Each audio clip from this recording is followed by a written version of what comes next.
Angela Raincatcher here. It is Wednesday, May the 8th, 2020, and coming to you to read the next chapter in Comfortable with Uncertainty by Pema Chodron. I'm not going to show you the book cover because I'm on my iPad, which means the picture will be flipped.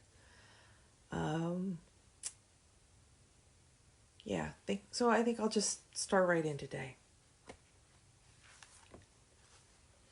So we're on chapter 13, which is Weather and the Four Noble Truths. In the Buddha's first teaching, called the Four Noble Truths, he talked about suffering. The first noble truth says it's part of being human to feel discomfort. Nothing in its essence is one way or the other. All around us, the wind, the fire, the earth, and the water are always taking on different qualities. They're like magicians. We also change like the weather. We ebb and flow like the tides. We wax and wane like the moon. We fail to see that, like the weather, we are fluid and not solid. And so we suffer. The second noble truth says that resistance is the fundamental operating mechanism for what we call ego, that resisting life causes suffering. Traditionally, it's said that the cause of suffering is clinging to our narrow view, which is to say we are addicted to me. We resist that we change and flow like the weather, that we have the same energy as all living things. When we resist, we dig in our heels. We make ourselves really solid. Resisting is what is called ego. The third noble truth says that suffering ceases when we let go of trying to maintain the huge me at any cost. This is what we practice in meditation. When we let go of the thinking and the storyline, we're left just sitting with the quality and the energy of whatever particular weather we're trying to resist. The essence of the fourth noble truth is that we can use everything we do to help us to realize that we're part of the energy that creates everything. If we learn to sit like a mountain in a hurricane, unprotected from the truth and vividness and the immediacy of simply being part of life, then we are not this separate being who has to have things turn out our way. When we stop resisting and let the weather simply flow through us, we can live our lives completely. It is up to us.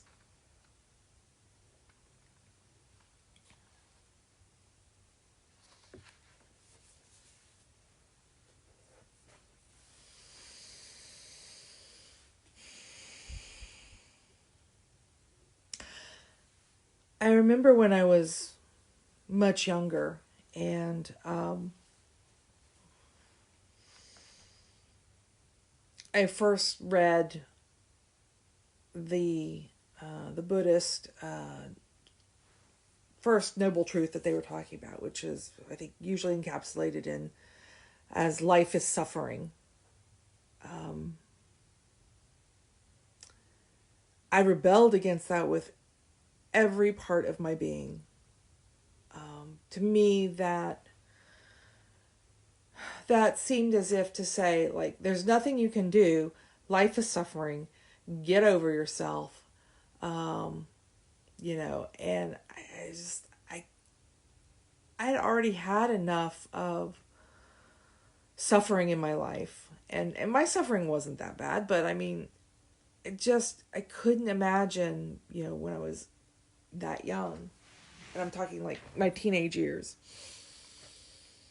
I really couldn't look forward to life if all life was suffering. If that was all there was, what was the point? And I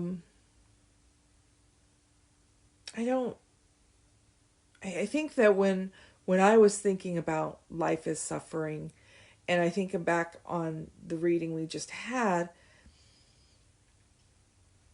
I tend to think of like life just is. It just is. You know, there's not this is something I've always struggled with. You know, it's that there are certain factors of life that are just a part of life, that are just a part of the natural world that we live in, the universe that we live in. And it does us no good to cry or struggle against that, to be like, I can't believe life is so unfair because whatever, you know, it's just, it's nothing personal.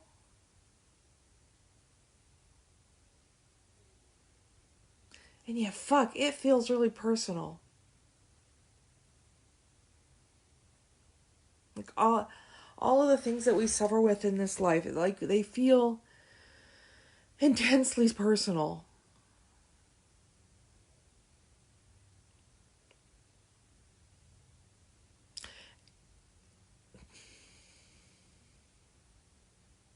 And I'm struggling a little bit today because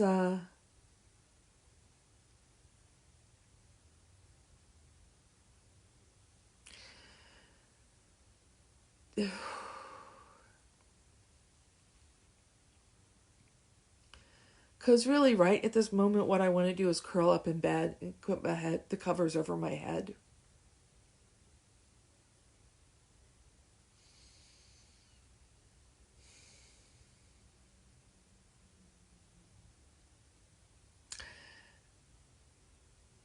And you would think that because I was been talking about, you know, cutting yourself some slack and giving your gift of loving kindness over the last few days, that, you know, I'd be gentle with myself and I'd say, okay, you know what? You're in this place mentally and emotionally. You should do that.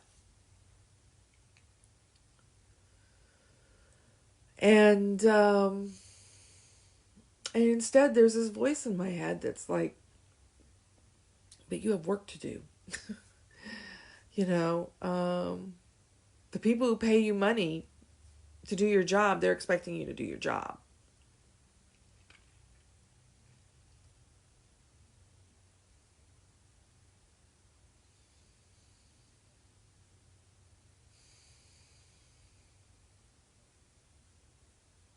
And maybe it would be easier if if I had a job where I wasn't like, you know, in my own thoughts all the time.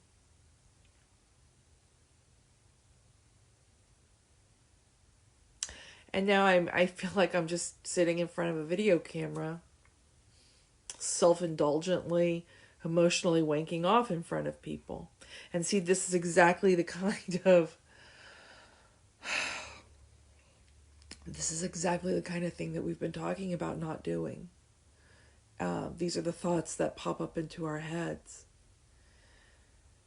And so I'm just going to take a moment to acknowledge that these are stories and acknowledge that these are thinking.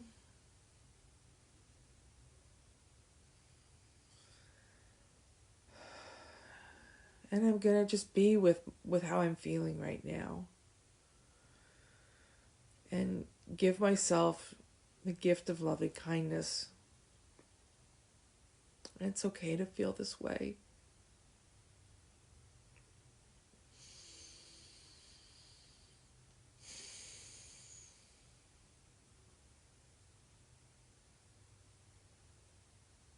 And I wish I had something more insightful or thoughtful to say today, but I don't. And so I'm going to end now, and I'm just going to tell you guys that no matter how I'm feeling, I still love you. I love you. I see you. And let us all be here for each other. Peace.